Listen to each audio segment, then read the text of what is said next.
Hello everyone, good morning. তো তোমরা সবাই কেমন আছো? আশা করছি তোমরা সবাই অনেক ভালো আছো আর আমিও অনেক ভালো আছি। তো আমি কালকে চলে এসেছিলাম দিদির বাড়িতে। আর এখন ওই সকাল ১০টার মতো বাজে। এখন আমরা ব্রেকফাস্টে খাচ্ছি মুড়ি। আসলে এখানে একটা খুব সুন্দর বাড়ি আছে পুরনো। তো ভাবলাম তোমাদের সঙ্গে খাবারটা খেয়ে একবারেই শেয়ার করব। ওই জন্যই চলে এসেছি কাকাইয়ের বাড়িতে। আসলে কাকার বাড়িটা অনেক দিনের পুরনো, প্রায় ওই ৬০-৭০ বছরের পুরনো।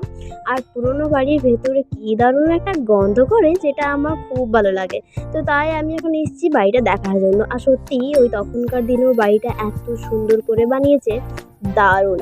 তো যাই হোক, বাড়িটা ৩ তলার হচ্ছে, তো আমরা এখন আছি দোতলাতে। আর দোতলাতে এইটুকু বাড়িটার মধ্যেই যে কত রুম আছে তা তোমরা গুনেও শেষ করতে পারবে না। আর পুরোনো দিনের শোকেস, আলমারি সমস্ত কিছুই রাখা আছে। আর প্রতিটা রুমের মধ্যে জিনিসপত্র আছে। আর এখানে এই বাড়িটার মধ্যে এসে পর দেখলাম অনেক পুরোনো দিনের জিনিসপত্র। সত্যিই খুব ভালো লাগলো।